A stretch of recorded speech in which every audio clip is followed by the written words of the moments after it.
Hello and welcome everyone to episode 4 of One Piece at a Time, the One Piece read-through podcast where we read and discuss 5 chapters of the One Piece manga each and every week. I'm your host, Derek Bittner, and I'm joined by my wonderful co-host and freelance letterer at Shonen Jump, Brandon Bovia. How you doing, Brandon? Hey, how's it going, everybody? I'm Brandon Bovia. I'm the English letterer for manga like Dragon Ball Super and Kaiju number 8, Ayashimon, a whole bunch of stuff in Shonen Jump and all across the manga industry. And of course, I'm a huge One Piece fan. You already knew that if you're 4 episodes into this podcast, you might have figured that out by now. You might have, but I mean, on the other hand, hey, thanks for sticking around for 4 episodes. That's great. Yeah. I mean, I've been having a good time, but I hope all of our listeners are as well, because we're finally getting into the good stuff. Well, starting to get into the good stuff, because our chapters this week is basically the entirety of the Buggy fight, the Buggy crew fight. Yeah. I think this is going to be a quick batch to go through. Yeah, there's not going to be a whole lot to say about this one. We're definitely into like, okay, here's our sample of fighting and how that's all going. It's a starting fight. Yeah. You know, nothing too crazy or anything like that. But there are some fun things here and there that I still really love about these chapters. But let's go ahead and get started with chapter 16, versus Buggy's crew. And yeah, we just pick up with the aftermath of Luffy reflecting the Buggy bomb and taking out that tavern and basically wiping out all of Buggy's crew except for Buggy and his second mate. Yeah, they're all down. That did not take much time at all. I mean, granted, it was probably they weren't going to put up a fight anyway. Yeah, it's the easiest way to just knock them all down. Get focus on what's important for the fight. Yeah, exactly. And, you know, we got Nami still trying to figure out Luffy's like, how the heck are you inflating yourself? And Luffy's just like, yeah, it's just a gum balloon. It's like, but how do you do it?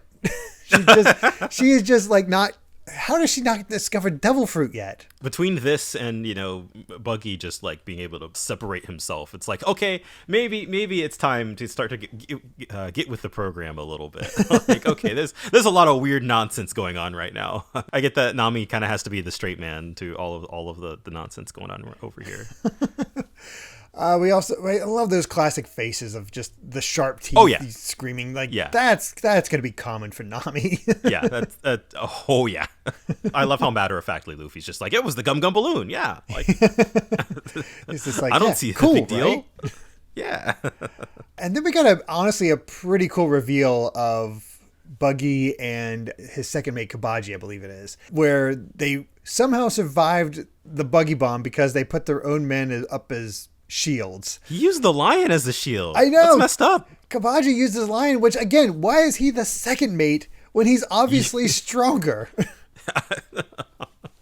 I'm sure he probably has some words to say about that too.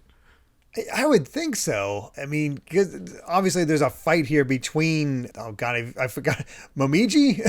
Whatever the heck his lion tamer guy is, the first mate. I've completely forgotten. I know Moji. There we go. Moji. I was like looking through here. It's like, where is his name? But he is not very, other than his design, he is not memorable at all. No. I'm struggling. I'm glad you remembered because I didn't. Then poor Richie the lion is not down for the count, but he's definitely hiding. But again, I gotta say, they're posing when you see the reveal that they protected themselves with their own crew members, which again really says a lot about the actual effectiveness of these Buggy balls. Yeah, it is a cool shot. It's very cool. It's a cool, like, taking up most of the page, like, reveal. It's just there's something about Buggy with his arms crossed and having the cape on, but his hands are actually still out. I don't know. It's like, we talked about this last time, but he does not deserve to look this cool. No, and we're definitely going to get rid of that coolness by the end of these chapters. But it's like, oh hey, Moji finally told everybody that Luffy's a rubber man, and it's like, then he gets punished, like, why didn't you tell me? It's like, I love the disrespect because he just gets tossed towards Luffy and Luffy just kicks him in the face, and that's it for Moji. He's done. Yeah, that's a good way to take him out. Like, complete disrespect too, because even Nami's able to dodge his body, like, getting sent to the side. Yeah. They see him coming. Yeah, exactly. It's not that big of a deal. But rather than anything like too crazy, I guess, as far as Luffy versus Buggy, we got to have our fight of the swordsmen, because Kabaji the acrobat is here, and because he uses swords, Zoro is the one who has to fight him. Only makes sense. Yep. Yeah, of course. Absolutely. Yeah. I gotta say, with these few pages, Kabaji pulls out a lot of moves. Like, right off the bat, breathing fire with the breath of death. Like, my God. Yeah, it's amazing. Not only, as we'll get to with the fight starting here, just like the amount of like circus themed attacks that he has in his arsenal, that just like it's like one after another. He kind of brings the whole circus aspect. Like, if we had more characters, I can see this being all their different things, but they just was like, well, we only have the two to fight Luffy and Zoro, so we'll just cram them all into him, other than the lion taming. That's efficient. Yep. But he fights dirty, kicking Zoro in his wound, looking quite painful because it looks like his boot just goes into the wound. It looks brutal. Another One Piece running theme, just Zoro sort of having to go into the fight kind of barely on his feet. Yeah, it's otherwise he's, I guess, just too strong because he's still recovering, and got to give this man a handicap. Basically. Then we got Kabaji's second move, the murder at the steam bath, where he kicks up a bunch of dust and just attacks out of nowhere, and then kicks him again. It just looks so painful. It really does. Yeah, it's just and I love this blood squirting out of the wound. Oh yeah, he's just constantly bleeding. Like, he is obviously not healed up at all from that 1 hour nap. It's just not enough. But again, I love these little shots of Luffy just sort of stoically watching, not really saying anything, just watching what's going on. And then, of course, we got to get our piratisms in here with him again. Kabaji saying "your mateys" odd talents. It's like, it just doesn't work. I don't know why, but it just does not work. It does. It reads a little odd for the kind of situation we're in right now. Yeah. I do like that Nami's here pointing out, like, hey, you just gotta kind of like sit here and watch this. Yeah, and Luffy's still like, I feel like it's a very shonen manga kind of thing. You gotta let your friend have his fight. You can't interrupt him. No interrupting. It has to be a fair fight, even if the other person is playing dirty. You have your faith in your friend is that much that exactly. You just cannot interrupt this fight. But we also know he is invested in the fight, because as soon as Zoro gets that punch in, Luffy is like one of the first ones. He's like, yeah, heck yeah. He believed in him. Yeah, totally. And then we got what are we up to? 2, 3 of Zoro being an absolute badass. Yeah. Where he's like, you're enjoying this handicap that I have, and kicking my wound. I'll make it even bigger. Yeah, he just cuts himself. Like, oh God, it's just, he had to nick an organ at that point, because it looks so deep, unless it's just the way they went around his torso. But he'll sleep it off. It's fine. Oh yeah. I mean, there's only a little bit of blood on his hand as he's gripping the sword, and just like, all right, here, even more of a handicap for you. And Luffy's just eating it up. It's like, oh, that's so cool. Yeah. And I love here on the next page that like Zoro, he's just like, he's breathing it out. He's like, whoo. As like, if that is the proper reaction to have to just like cutting yourself an even deeper wound. You just breathe it out, bro. Just breathe it out. Breathe it out. It's fine. I'm good. It's nothing. It's nothing. This guy's nothing. And yeah, that amazingly, it's crazy for these type of battle chapters. That's it. That is it for that chapter. We are on to chapter 17, and that gets us high level, low level. Really just picking up where we left off. You could honestly just make it one massive chapter at this point. Yeah. But we do get a nice little statement by Zoro that really does drive his character, where he says, I can't lose, not even once, to anyone who calls himself a swordsman. It's just such a good line. And it's such a, like, I mean, when you have him, he's as this character trying to become the greatest swordsman. Like, that's the kind of conviction that you got to have. Mm-hmm. Kabaji points out that, you injured yourself so your reputation wouldn't be ruined because they're so severe. And it's like, no, they're only this light, and I might as well give up if I can't handle it with my wounds this mild. Which, light spoilers for the future. In the grand scheme, these are pretty light wounds for Zoro. Yeah, I mean, oh god, since you can tell that this page was in color originally, so you can kind of see like all of the blood, just like it's just so much dripping out of Zoro onto his leg. His pants are covered. It's a lot of ketchup. Yeah, it's just like, oh, dude, what are you gonna do about your fries? Yeah, you had all those ketchup packets in your Haramaki sash. What are you doing? Yeah, save some for the rest of us. It's just not right. But yeah, we got to resuming the fight while Nami realizes, oh, hey, they're all knocked out. I should probably go get the map and the treasure because, I honestly don't care whether you win or lose. I just want the treasure. Although she does give the stipulations like, hey, if you do get the map back, yeah, then I'll consider teaming up with you. And Luffy's just like, sure, yeah, wow, thanks. That's so nice of you. Wow, thanks. I think easy to assume that Nami's probably playing him for fools at this point. I just love how straightforward it's like, oh yeah, we're cool. Yeah, it's like she's trying to be all wily with him, but he's just that much of either an idiot or that faithful in her that it's like, yeah, that's cool. A little bit of both. And then we get apparently the greatest of Kabaji's circus tricks, the dance of 100 kamikaze tops. Yeah, really bringing out the Beyblades at this point.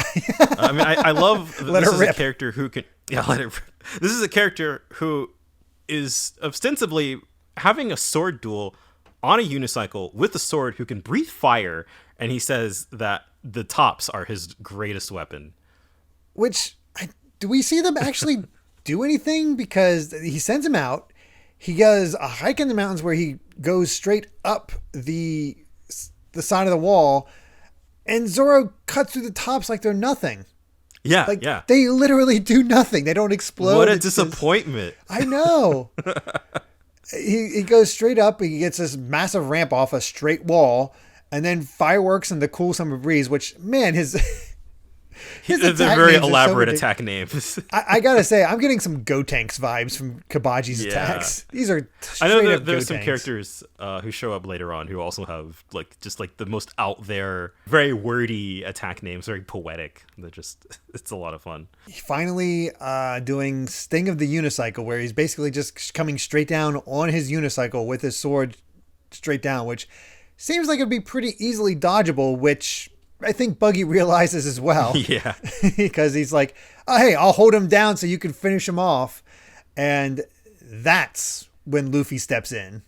Yep. Oh, and he's got, it's like this massive panel of him just like slamming down on Buggy's detached hand. Yeah. It's so cool. It looks painful. It's cartoony because it's a gloved hand. It looks painful just because of the veins on Buggy, just how he can still feel the pain despite it being separated. And just a great look. Like, it's not like upset. It's just Luffy being like, all right, I'm ready to fight. Just stay out of the duel. I love how this all happened while Kabaji was in midair. Yeah.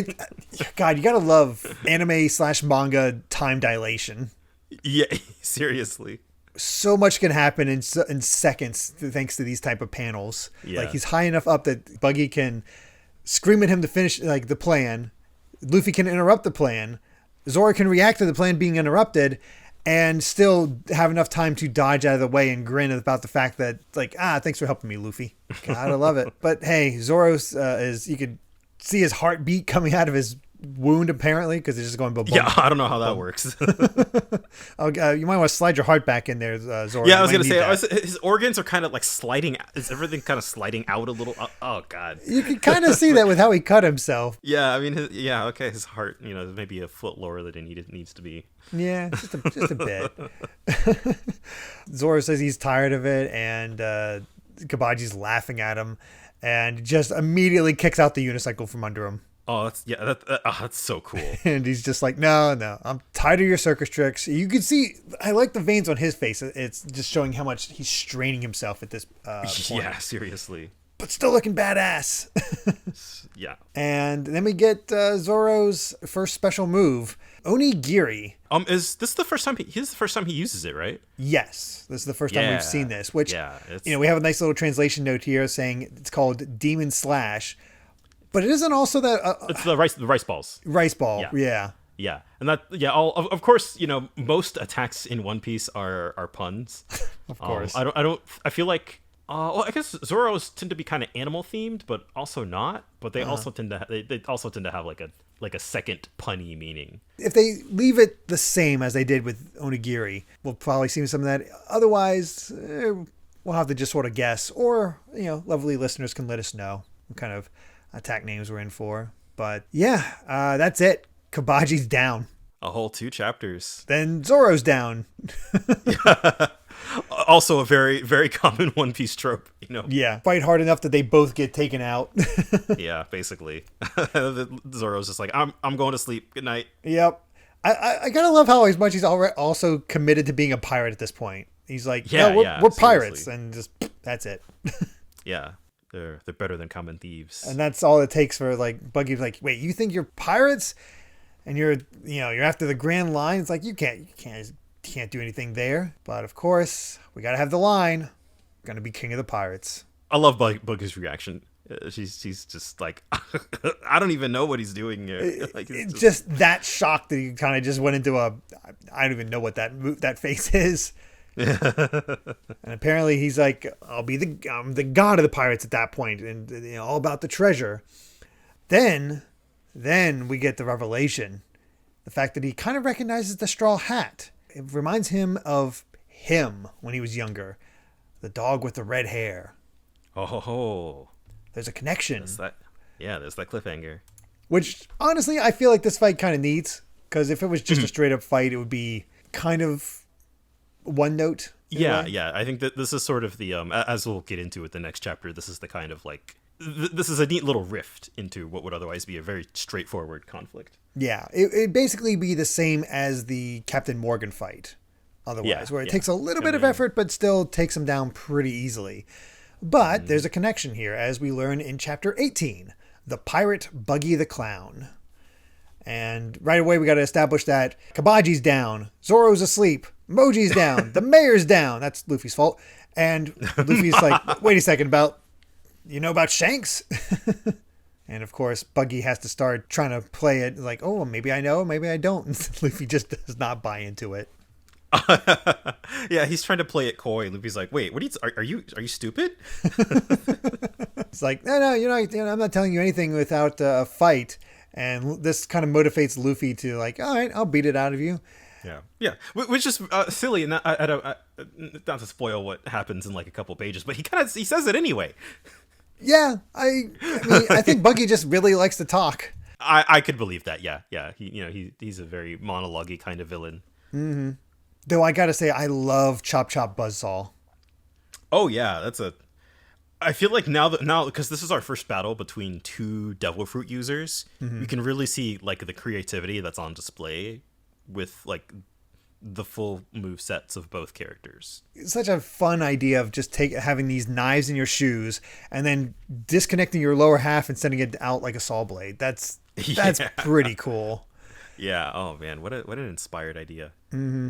And a nice setup too, like nice planning on Buggy's part, where it's like, okay, he jumped out of the way, toss a bunch of knives at him in midair, but Luffy's able to, of course, get away thanks to the Gum Gum abilities, and Buggy's even able to dodge his Gum Gum pistol. First time we've seen that. Like, yeah, it is a rise in power.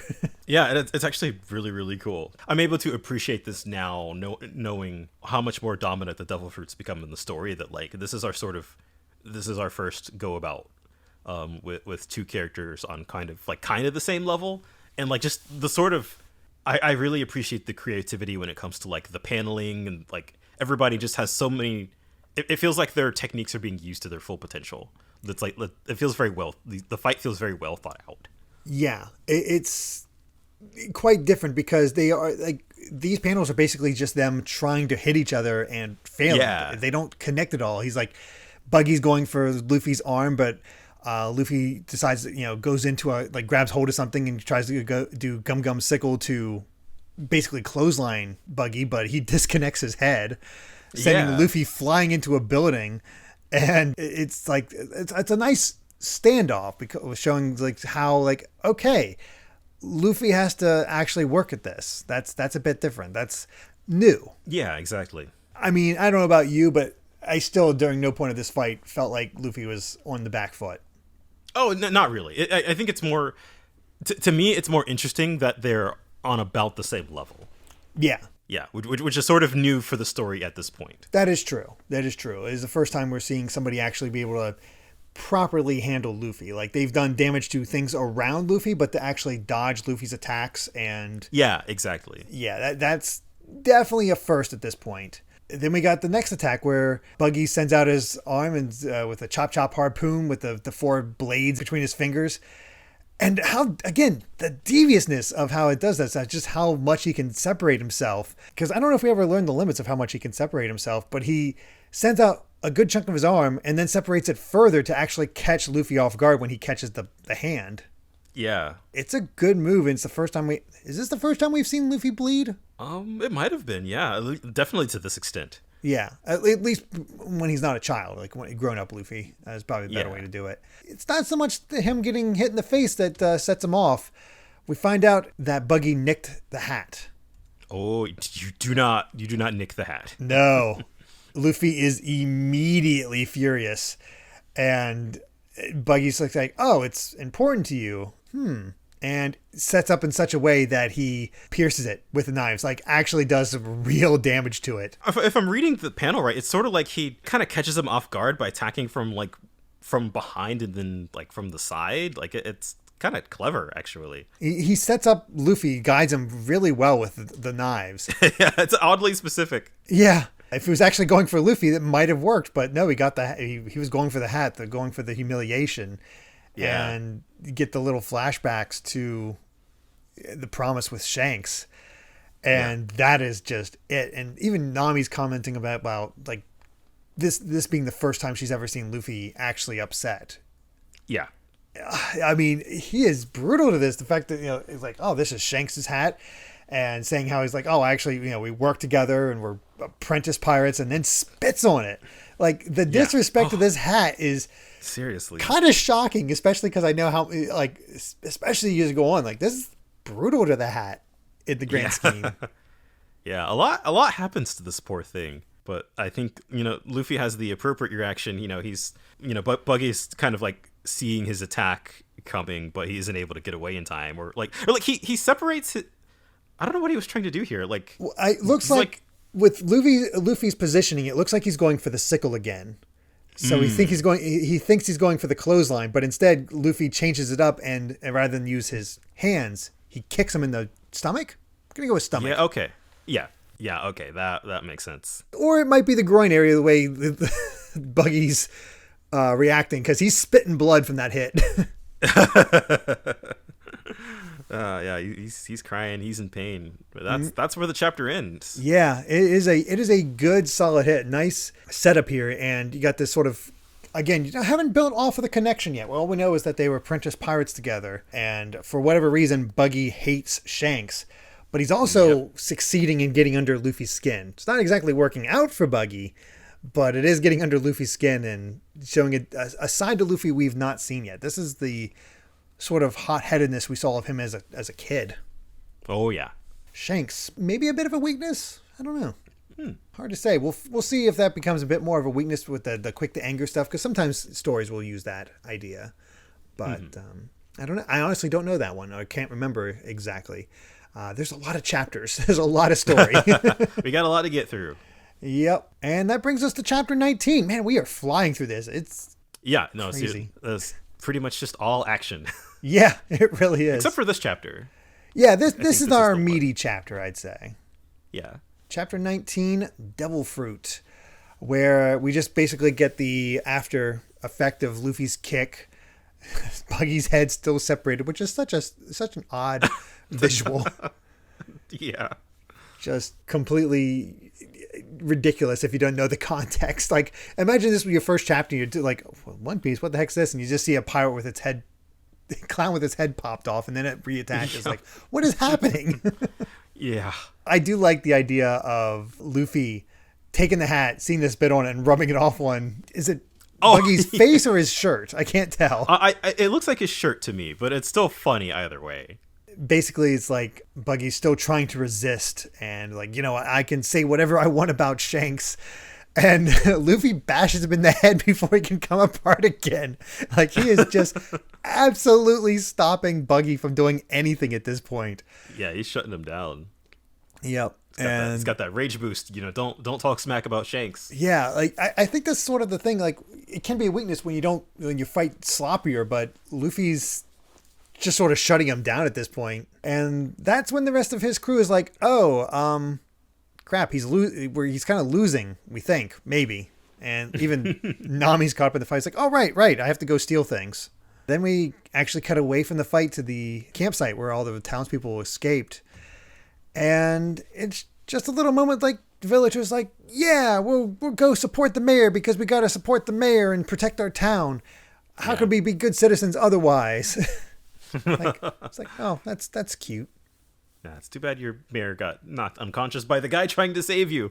Yeah, exactly. Though, let's be honest, the mayor would be useless. Although I do love the visual reminder that the mayor is still knocked out.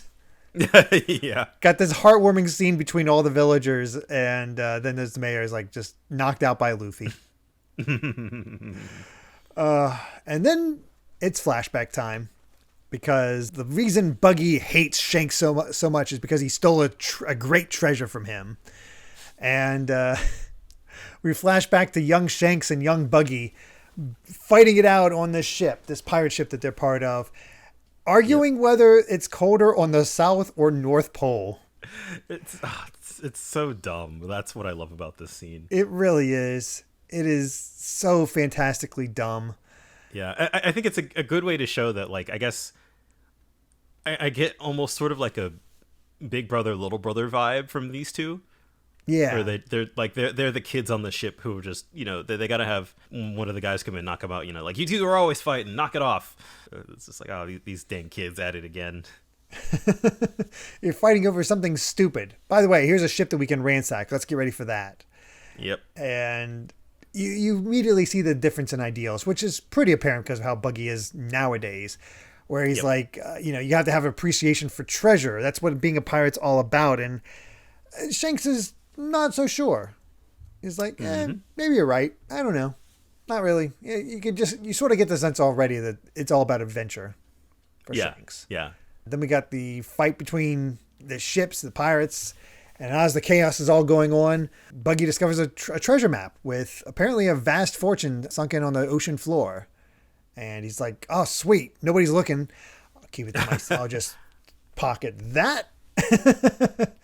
And all good. It's mutiny. That's when Shanks comes in with Buggy sort of looking over the map, doing his own thing, and trying not to, not be suspicious when he's actually being really suspicious. And they sort of have another heart-to-heart where you can see them kind of get along. Yeah. They have this sort of like cool, like introspective moment almost. Yeah. He's like, yeah, we're probably both going to leave the ship someday. And Shanks is like, yeah, I'm going to be a captain and I want to see the world. I'm a pirate, of course, but I want to see the world. And Buggy just laughs it off. It's like, yeah, you're a good fighter, but you're soft in your way of thinking. If it wasn't for that, I'd ask you to join my crew. And it's like, no, we're being a pirate's about going all your own way. It's a nice philosophy. You get to see the philosophy of both of them. This scene's very funny knowing what happens a lot later. Yeah. It's interesting to see fights to finish. That's what pirates are also being about. That's when Shanks reveals that, oh yeah, we found a devil fruit. Yep. And the captain says anyone who wants to can eat it, but Buggy's like, why would you do that when you have to lose your ability to swim? It's a fool would do that. Until Shanks mentions that, some people would pay 100 million berries for that. That's an interesting kind of two lines of dialogue that we have here, where like Shanks both says that, the devil fruit's worth a fortune, but the captain says that anyone who wants to eat it, go for it. On the contents of the page itself, it's an interesting contradiction that the devil fruit is worth a fortune, but the captain says that, anyone who wants to eat it can eat it. I don't think that those two things were made in error. Mm-hmm. I can't quite spoil things, but it does lead to some interesting things, I think. I mean, I didn't even think about that obviously we have the super greedy Buggy, people willing to pay 100 million, so he's going to hatch a plan, but also the captain says, oh yeah, it might be worth a lot, but anybody can eat it if they want it. I think I took it on face value. It's like, yeah, if you want to, you can become maybe stronger because of this. It's up to you, but it's also like not worrying about the monetary wealth, which that is an interesting dichotomy there that I never thought about. And it makes you wonder like what this captain is like. That they're serving under, because obviously we don't know. We don't meet the captain. We have no indication. We don't even see a pirate flag. So it really is the focus on just Buggy and Shanks. By your tone, we find out who the captain is later on. Oh yeah. So, that much is I'm looking at this flashback like, oh yeah, this is the specifics about what this crew has, what relationship they have with the devil fruits, or and just like the relationship between the devil fruits and the story at this point in time is really it's fascinating to me. We have a little bit of a contradiction, but I kind of think it's on purpose. It might be, but we'll see. We'll see if we even remember this little bit about the fact that it's worth so much and Buggy still did it when we get back around to whenever this shows up again. This will be interesting once we have a few hundred podcast episodes down, coming back to these earlier episodes, because there's a lot of foreshadowing that I do remember, but there's a whole lot else that I don't. Yep, that's for sure. But as soon as Buggy hears the amount that the devil fruit is actually worth, he makes a big show of it, acts like he's eating the devil fruit, but in reality, he actually switched it with a fake and just acted off like, oh, no, don't really feel any different. And it's a really convincing fake. How did he do that so fast? I have no idea. That is a talent, because it looks like a devil fruit. What we know of a devil fruit. Just like paint over it? I don't know. I guess. And I love how the other crew members are just like, oh, maybe it wasn't ripe, or maybe they're just lies, which also raises questions about this crew. Like, I was like, okay, they're not familiar with devil fruits and how they might work, huh? Yeah, it's possible. Yeah, I don't know. At that point, Buggy is off by himself, utterly happy at the fact that he fooled him. He's like, yes, I got this treasure map. I got this devil fruit that I can sell. I will be rich and can put together the cruelest pirate crew ever and still even more treasure. And then Shanks shows up again. My boy Buggy, the genius, he decides to put it in his mouth is somehow the most optimal way to hide it. I know. It is. I love the one panel where it's obviously in his mouth. Shanks is walking away, and Buggy's pose, he just looks like a monkey. Yeah. He's a straight up monkey in that image, and I love it so much. And then Shanks surprises him by coming back again, and of course, gulp. He swallows it. Whoops, ate the devil fruit. And then the panic of that makes him lose the map, and he jumps overboard trying to get the map. And that's when he finds out, oh, crap, I can't swim. They're just all like, hey, what's going on? Buggy's supposed to be this great swimmer. What's going on? And Shanks leaps in after him, saves his life, which Luffy points out. Oh, yeah, I love his first reaction to that whole backstory. He's like, oh, so Shanks saved your life. So what? I swallowed 100 million berries, and I can't swim, so I can't get to the treasure on the ocean floor, and it's all Shanks's fault. Like, let's not mince words here. Like Buggy is stupid. Yeah. This whole thing is really all his stupid. fault. It is all his fault. I love it. It's just like he can't seem to accept blame for his own actions. No, he really can't. And he's just utterly convinced of his own greatness and what he's capable of. And I mean, in his own warped way, you can kind of understand why he hates Shanks, but it really is more of a character piece about why Shanks is the great guy he is. Seriously. All of a sudden, he raises up his upper torso off his legs again, and saying is like, that's it. I can't get everything. I can't get the treasure in the sea, so I'll just take all the treasure on the sea with this new power.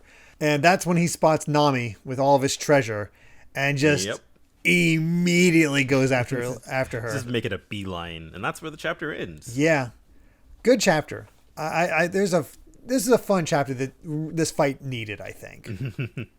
It gives a little bit more backstory to Buggy, makes him seem a bit more important than he would otherwise. Paints him as the really silly character that he is when you get down to it.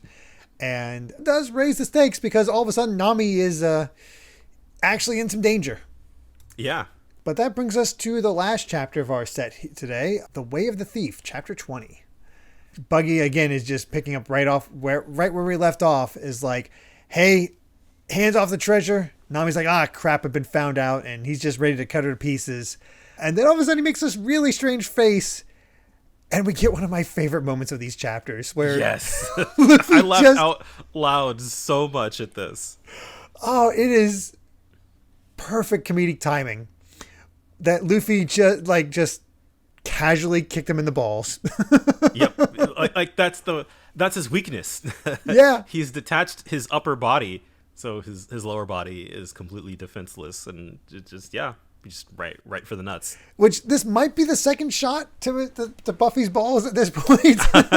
He said they had a rough go this fight. Yeah, I can't tell if he got hit that first time in his stomach or in the groin, but either way, yeah, he's down for the count and saying like, hey, focus on me.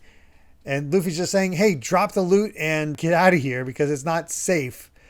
And Nami's just completely defiant. It's like, no, it's my treasure. I stole it, so it's mine. And Luffy's like, oh, okay. Yeah, oh, that's fine. Buggy's arguing semantics with her, where it's like, hey, it's not yours until you get away with it.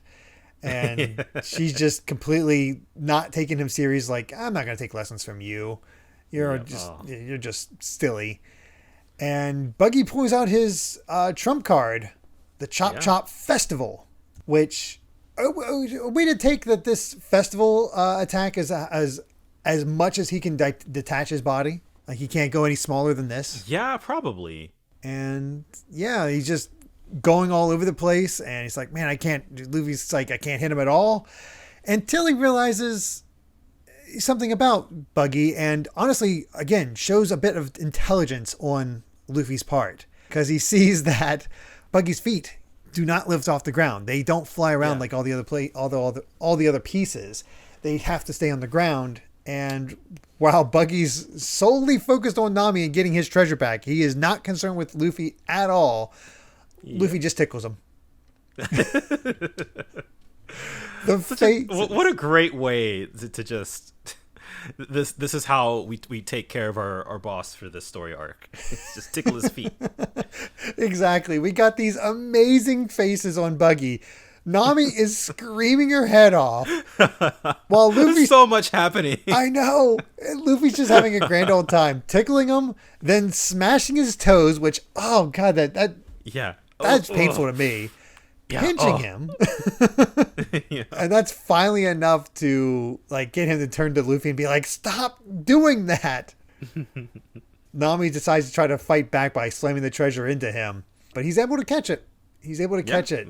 And that's it. Sort of the standoff where he's going to stab her in the back. And Luffy's like, hey, you're supposed to be fighting me. And just does another massive kick into Buggy's face, sending him flying again. Like it is. Luffy's getting some major hits here. Yeah, I love all of these panels here during this fight. Just like all of the cool kicks and attacks that Luffy's been able to land. They they look so cool.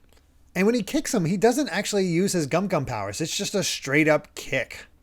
Yeah. And yeah, Buggy's looking like he's knocked out. All of his pieces are falling down all amongst the ground, and he's kind of knocked down in the middle of treasure, which is kind of symbolic in a way I didn't even really think about. But hey, he got his treasure. Yeah. And Luffy's like, all right, that was for the mayor. That's all done. And hey, we got the treasure map. We got the map of the Grand Line. But Buggy isn't quite done yet. And he's just ready to like come back together and get it all taken care of. And then we have the absolute wonderful reveal. Yeah. All his body parts are tied up and he's like this little like chibi thing almost. I know. He's just got a head and leg and feet and hands. There's no limbs beyond that. It's just a head, feet, hands, and Nami getting the ultimate victory where she tied up the rest of his body parts, which again tells me that I guess that's the maximum amount they were able to split apart, because you'd think he'd be able to just split apart and get away, but I guess this is his limit. But then we get the Gum Gum Bazooka and bye-bye Buggy. Yeah, what a way to end into that chapter, and thus our chunk of chapters for this episode. Yeah, it was wild. Like it actually threw me off. Like he hit him bazooka. I was waiting to see the denouement of like where Buggy lands or whatnot, but no, that's it for this chapter. He's just I don't team rocketing away. See that? Yeah, I think he just team rockets like straight out of here. He might. I can't remember what happens directly after this. Whether we see what happens or if he's just gone. But yeah, our first big fight covering about 5 chapters. What'd you think? I thought it was great, honestly. It's so much fun. There's just so much, like those 5 chapters were action packed. It felt like things were constantly happening. You know, just a bunch of like I loved Zoro's fight. I love Luffy getting a proper fight against a Devil Fruit user. I feel like it's sort of we're getting into the proper rhythm of like a One Piece story arc. Yeah, it definitely feels that way now. It's you know, not a long like this fight doesn't overstay itself. I don't think it could, honestly. There's not quite enough for sure here to do it, because they even, you know, it would have been even shorter if we didn't have the flashback for Buggy and Shanks being together. But again, it's a nice setup to kind of give Buggy a bit more importance than he would otherwise, than just this. Yeah, he'd be kind of like Alvida at this point, where it's just some random pirate that's in Luffy's way. Yeah, having a tie to Shanks is a really interesting choice. Yeah, and the actual fights, I mean, really do show the inventiveness, and you get more of Zoro being a badass, more of Luffy kind of showing his ingenuity and ridiculousness, and again, not really pushed to the edge, but saw some major damage for his hat, which gave us a new side of Luffy. We're definitely building up more and more of Luffy's character as time goes along. Mm-hmm. And I like that aspect. For sure. Yeah. So pretty solid fight, but definitely one of those early fights. It's a nice build up, just enough to keep that action going, and the utter ridiculousness of Buggy the Clown. Yep. But any other thoughts on these set of 5 chapters before we end things off? No, I think that's really it. It was just a really surprisingly entertaining fight. More entertaining than I remember it being. Yeah, I remember the first time, I guess, watching it, I thought, like, oh, this is fun, but a bit basic. Which I guess it's still the case, but... Yeah, but there's, I think there's something here to appreciate. Yeah, coming back to it, knowing more of the story later, again, no spoilers for what comes later, but seeing sort of where things are getting established and how they're moving on, especially looking deeper like we do here, it gives a little bit more oomph than I think otherwise when you're just blasting through chapters. Mm-hmm. So, yeah. But with that, I believe we've said all we've wanted to say about chapters 16 to 20 of One Piece. Thank you so much for listening, and you can find more of my ramblings and stream VODs over at BitNerd Games on YouTube, or BitNerd with an underscore at the end on Twitter. Brandon, where can they find you at? I'm on Twitter at Brandon Bovia if you want to see me talk about manga, my job, anime, games, the works. All kinds of fun stuff. It's an entertaining Twitter, if I do say so myself. Oh, thank you. And of course, if you'd like to help us out more, you can support the podcast over at patreon.com/Derek Bittner. That's DERRICKBITNER to listen to the next episode 3 days early. And make sure to return next time as we discuss chapters 21 to 25 of One Piece. Let's get ourselves an epilogue. Until then, my friends, bye. Bye-bye.